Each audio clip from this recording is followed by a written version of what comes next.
Quem já ouviu falar de Houdini provavelmente já ouviu que ele trabalha de uma forma totalmente procedural. Mas isso quer dizer o que exatamente?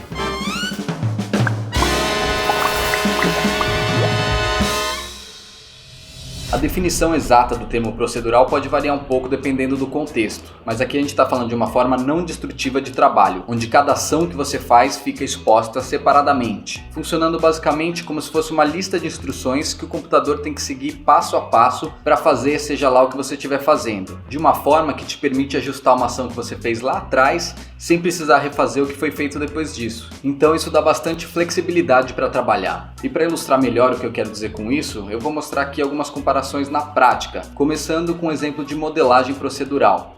Aqui eu tenho um objeto simples que foi modelado de forma procedural. Ele é basicamente um círculo com uma borda dentada. E para entender melhor as diferenças do procedural, vamos primeiro pensar como eu modelaria isso da forma tradicional, digamos, num software tipo Maya. Eu posso vir aqui, criar, por exemplo, um tubo, que seria um cilindro. Vou puxar ele um pouco mais para o lado aqui. E vou primeiro mexer em algumas configurações básicas aqui do cilindro. Mudar a orientação dele. Vou colocar aqui end caps para deixar ele fechado. Vou deixar ele mais fino. Vou aumentar o raio dele. Vou aumentar o número de divisões também, para ter aqui umas faces mais ou menos do tamanho dos dentes que eu tenho aqui. Acho que algo por aí tá bom. Então agora eu vou começar a modelagem de fato. Vou selecionar então as faces que eu quero extrudar aqui para transformar nesses dentes. Então vou basicamente selecionar uma a cada duas faces dessa parte lateral do cilindro. Beleza, dei toda a volta aqui e aí eu vou extrudar essas faces. Então aqui, Polyextrude, beleza, para criar uma saliência, vou dar uma diminuída nessas pontas, algo assim, aí já tenho mais ou menos os dentes. Vou selecionar essas faces da frente e de trás e dar um extrude também para criar minha borda. Aí mais um extrude para fazer uma cavidade nesse centro. E é isso aí, já tenho aqui mais ou menos algo parecido, só que modelado de uma forma tradicional. Vou até renomear ele aqui, colocar tradicional para a gente diferenciar. E agora vamos supor que eu quero fazer um ajuste aqui, por exemplo, quero aumentar a quantidade de dentes aqui, deixar eles um pouco menores com uma quantidade maior. Como que eu faria isso aqui nesse caso? Eu teria que voltar basicamente lá no meu primeiro passo, onde eu tinha só o cilindro, e aumentar a quantidade de divisões dele para poder ter esse número a mais de dentes. Então, se eu entrar aqui na minha network desse objeto, eu tenho basicamente um histórico aqui, né? Seria o equivalente ao histórico do Maya, que você tem cada ação que foi feita durante o processo de modelagem. E assim como no Maya, você pode ajustar parâmetros desses passos que foram dados. Então eu poderia vir aqui no meu tubo e aumentar a quantidade de divisões aqui, que está 22, por exemplo, posso aumentar aqui para 36, mas olha lá, já está dando merda. Ele aumentou a quantidade de divisões, mas está faltando dente aqui em um pedaço da volta. E a cavidade que eu tinha no meio também sumiu dos dois lados. Ainda tem alguma coisa errada aqui, ó, tá estranho esse dente daqui. É o tipo de coisa comum de acontecer quando você tentar fazer isso em uma modelagem tradicional. Então, geralmente nesses casos você tem que desfazer todas as suas ações que foram feitas depois desse ajuste que você quer. Então, basicamente desfazer tudo até quando ele era só um tubo, aí fazer esse ajuste das divisões e depois refazer todos os passos seguintes. Então não é nada prático fazer esse tipo de ajuste. Geralmente quando você trabalha desse jeito, você modela já prestando bastante atenção em como você quer fazer para evitar ter que voltar atrás e fazer esse tipo de ajuste. E no caso aqui do procedural, como é que fica isso? Se eu quiser aumentar a quantidade de divisões aqui, é só mexer em um parâmetro aqui e eu ajusto isso de boa, sem precisar refazer nada. Então fica muito mais prático de fazer esse tipo de ajuste. Mas por que acontece isso, né? Qual que é a diferença? Até porque no começo do vídeo eu falei que o Houdini é totalmente procedural, né? Então como é que fica isso aqui, né? Já que eu fiz a modelagem aqui da forma que eu falei tradicional, mas se o Houdini é todo procedural, como é que fica? Vamos voltar aqui para a network do modelo que eu chamei de tradicional. Então aqui, na verdade, conforme eu fui trabalhando aqui direto na viewport, o Houdini foi simultaneamente traduzindo cada ação que eu fazia em nodes, criando uma estrutura procedural para aquilo que eu estava fazendo de uma forma mais manual. Então o diferencial aqui é que do jeito que ele estrutura as coisas, mesmo que eu caia nesse problema típico do processo tradicional, eu tenho formas de ajustar isso aqui no Houdini. Então vamos primeiro entender o que está dando errado aqui, qual que é a causa do problema. A questão é que quando eu fiz esse extrude aqui, que é o que está fazendo os dentes, eu selecionei manualmente as faces que eu queria extrudar, né? Então basicamente o Houdini não tem como entender que a minha intenção era dar a volta toda. Ele simplesmente criou a instrução de extrudar aquelas faces específicas que eu selecionei. E como ele identifica quais são essas faces? Se eu clicar nessa opção aqui, eu consigo visualizar o número de identificação de cada primitiva, né, de cada face do meu objeto. E se eu olhar aqui em cima, ó, eu tenho toda uma numeração que na verdade são as faces que eu pedi para ele extrudar. Então se a gente ver aqui esses números, deixa eu voltar no que era o tubo inicial e vamos ver aqui as faces 2, 4, 6, 8, é justamente as que estão sendo extrudadas aqui como dentes, ó, 2, 4, 6 e assim por diante. Mas depois que eu aumentei a quantidade de divisões, eu acabei mudando a estrutura disso, né? Aumentou o número de faces, então a numeração consequentemente mudou também. Então o que eu preciso fazer é atualizar essa numeração de faces que está aqui. Se for ver, isso é justamente o que acontece nos outros softwares, mas a diferença é que nos outros isso geralmente fica, digamos, debaixo do capô. Você não tem acesso a essas informações, você não consegue ver a numeração, a identificação de cada face e nem consegue ajustar essa seleção. E no Houdini você tem acesso a tudo isso. Então eu posso, por exemplo, se eu quiser, eu posso manualmente digitar aqui, por exemplo, 24, que é essa face, e dá para ver que aqui ele adicionou na seleção, mas eu posso também clicar nessa setinha e ajustar minha seleção de forma interativa, digamos assim. Aí eu dou um Enter e ele traduz aqui a minha seleção para os números das faces. Mas aparentemente deu alguma coisa errada aqui, provavelmente... acho que eu selecionei uma face errada. Eu acabei selecionando a face de trás, mas não tem problema. É só eu ajustar de novo, dar um Enter e agora funcionou. Eu consegui corrigir o que estava dando problema sem precisar refazer os processos. Então agora se eu checar aqui os próximos passos, aqui por sorte parece estar fazendo certinho a borda. E no último passo aqui a gente cai no mesmo problema também. Ele não está fazendo a cavidade aqui no meio porque ele está aplicando esse extrude nessa numeração de faces que são essas faces aqui que estão estranhas.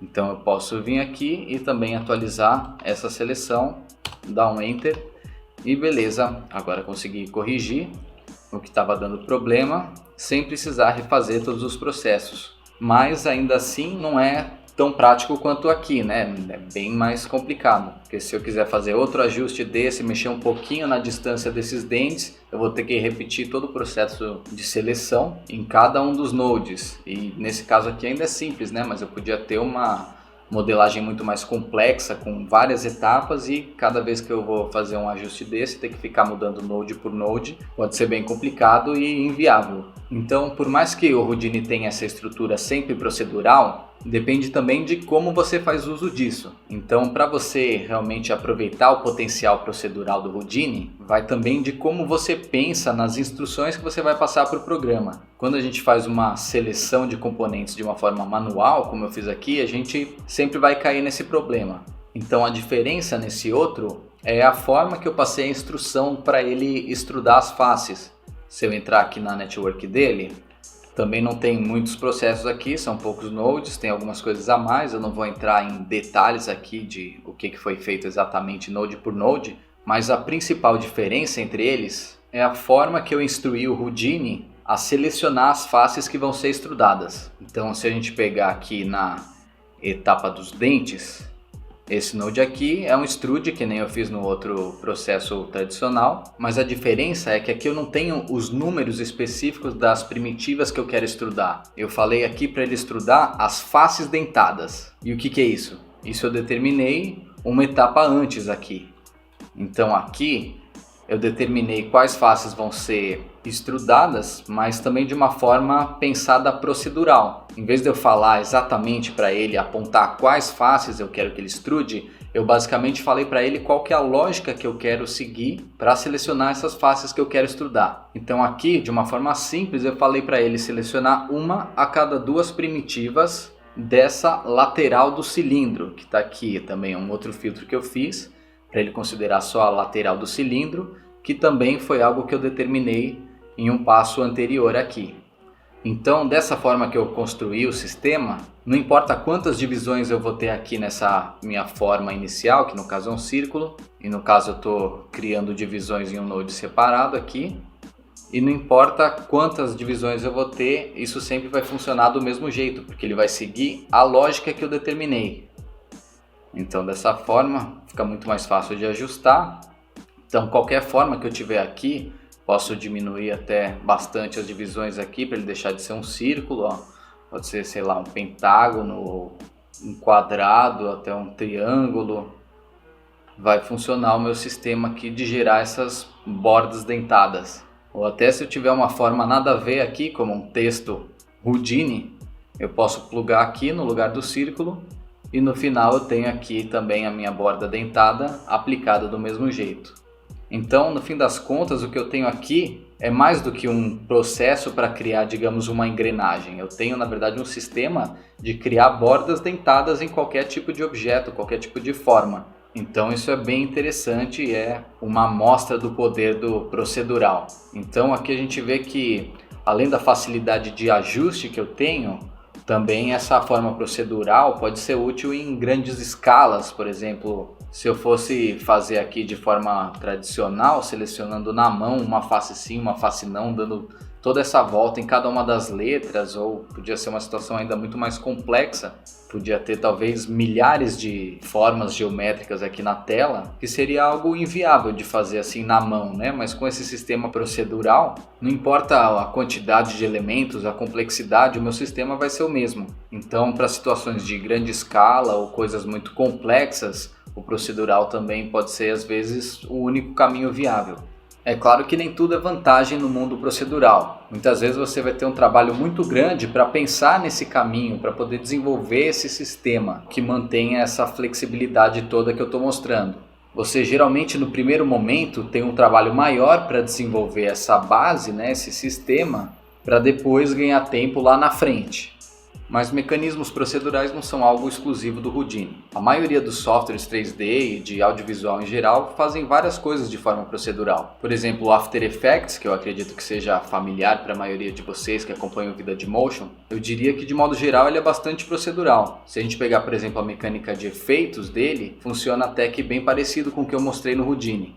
Então, por exemplo, no After eu posso pegar uma imagem e aplicar um efeito em cima dela, que vai executar uma ação, no caso está tirando a saturação da imagem, e aí depois eu posso aplicar um outro efeito que vai pegar o resultado do efeito anterior e executar uma outra ação em cima disso. Então no caso estou dando um levels aqui para dar um contraste, e aí posso aplicar mais um efeito em cima disso e assim por diante. Então no caso usei um tint aqui para mudar o preto para azul, e aqui os efeitos ficam expostos de uma forma modular. Então, olhando aqui, eu consigo entender o passo a passo dos processos que foram usados para chegar nesse efeito final. E a qualquer momento eu posso editar qualquer um desses efeitos, posso mexer nos parâmetros, por exemplo, se eu me arrepender aqui de ter tirado completamente a saturação, eu posso voltar um pouco aqui, tirar a opacidade do meu tint, ou diminuir o contraste que eu fiz aqui no Levels. Eu posso ir ajustando tudo isso em qualquer ordem e já na hora vendo como isso afeta o resultado.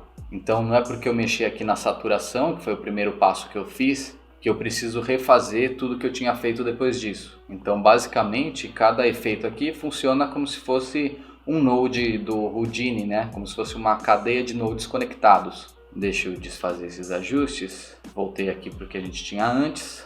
Eu posso inclusive selecionar essa cadeia toda de efeitos e copiar e colar em outra imagem para conseguir reaproveitar essa estrutura, digamos, esse caminho que eu construí para gerar o mesmo tipo de efeito final em outra imagem. Claro que às vezes eu vou ter que fazer pequenos ajustes para funcionar aquele efeito melhor nessa imagem, mas eu não preciso refazer todo o meu processo do zero, né? Eu consigo reaproveitar a estrutura que eu já tinha criado, que é uma característica do procedural.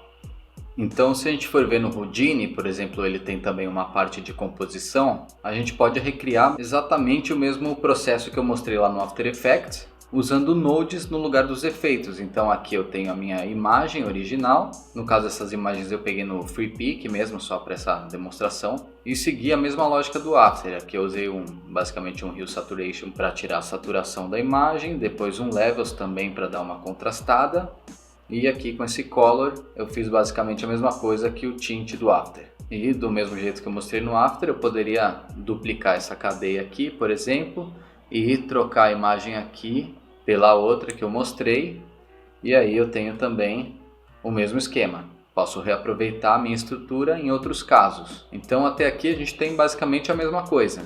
Mas nem tudo no After funciona à base de efeitos. Por exemplo, vamos supor que eu quero fazer um mosaico com isso, gostei desse efeito. Então eu quero fazer um mosaico com 4 versões disso de cores diferentes. Eu posso vir aqui, duplicar o meu layer algumas vezes para ter 4 cópias no total.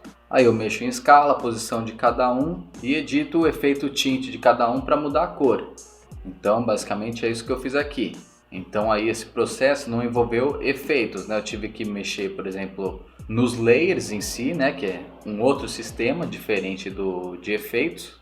E tive que mexer em propriedades como posição, escala, que ficam a princípio ocultos aqui. Agora vamos supor que eu achei que isso ficou contrastado demais e eu quero fazer um ajuste aqui nesse contraste. Eu posso vir aqui e ajustar o meu Levels, mas aí se eu quiser aplicar essa mesma alteração para os outros layers, eu posso vir aqui, por exemplo, copiar esse efeito do Levels e colar nos outros layers, que é uma forma relativamente prática de resolver isso, mas dependendo do caso é chato, né? Ter que ficar ajustando em um e colando nos outros cada vez para ver como é que fica o resultado geral. Às vezes isso pode ser bem inconveniente. Então uma forma comum de lidar com isso no After é criar pré-comps, né? Então posso ter uma pré-comp que lá dentro eu tenho esses 2 efeitos e nessa comp de fora eu só aplico o tint com cores diferentes, além das posições e escalas diferentes. Então é isso que eu tenho aqui nessa outra comp. É a mesma pré-comp aqui, com escala e posição modificada e cada uma com um tint de uma cor diferente. O resultado ficou um pouco diferente aqui porque dentro da minha pré-comp eu já estou com o efeito tint. Então agora beleza, aqui eu tenho só o Hue Saturation deixando desaturado e o Levels dando contraste. E aqui fora cada um tem um tint dando uma cor diferente. Então agora se eu quiser ajustar que nem eu estava fazendo lá, por exemplo, o meu contraste que eu fiz aqui no Levels, eu posso ajustar aqui e quando eu voltar para a minha comp de fora, todos os layers estão com o mesmo ajuste. Então isso resolve aquela questão, mas de qualquer jeito ainda é um pouco inconveniente eu ter que ficar entrando aqui e depois voltando na outra comp para ver como ficou o resultado. Dependendo do caso isso pode ser bem chato e tem várias situações que você acaba tendo aqui dentro outras pré-comps, aí você precisa ficar entrando em pré-comp, dentro de pré-comp, para ajustar algo lá dentro e depois ter que voltar aqui na comp final e ver como ficou o resultado.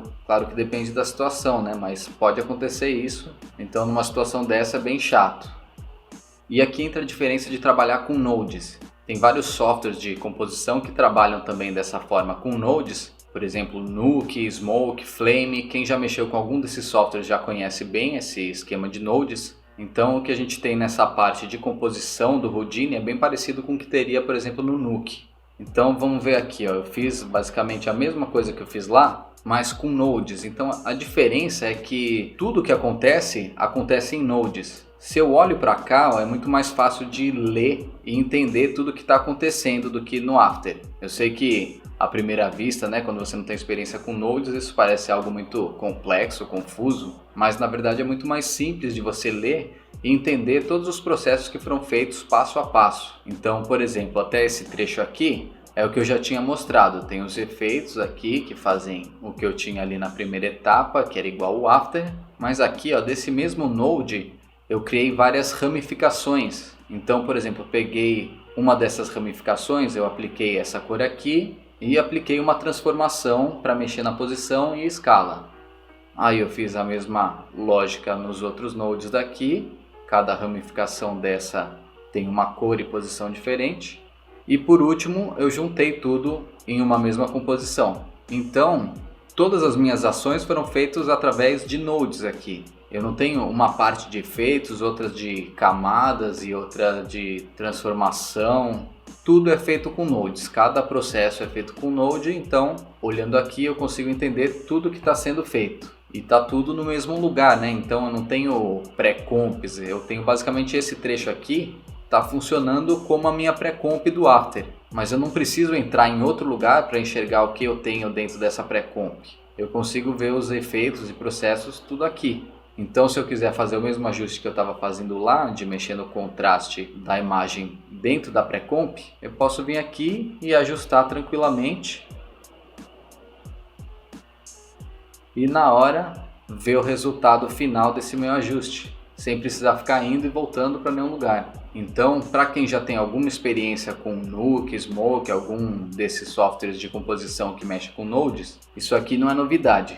Mas no caso do Houdini, ele não usa isso só para composição, ele usa para todo tipo de processo 3D. Então a modelagem eu já mostrei o exemplo, mas também funciona para animação, edição de texturas e materiais, simulação, render, todo tipo de processo 3D.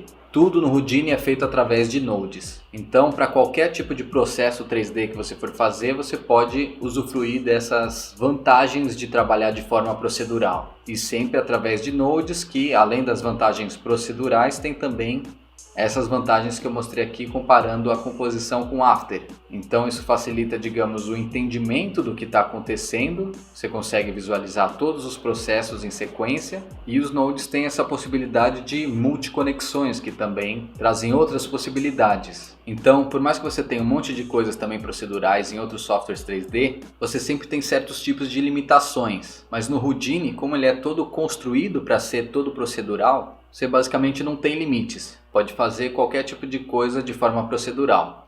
Então espero que tenha ficado claro o que é o conceito de procedural e o porquê que isso é um grande diferencial do Houdini. Espero que tenham curtido, valeu e até a próxima!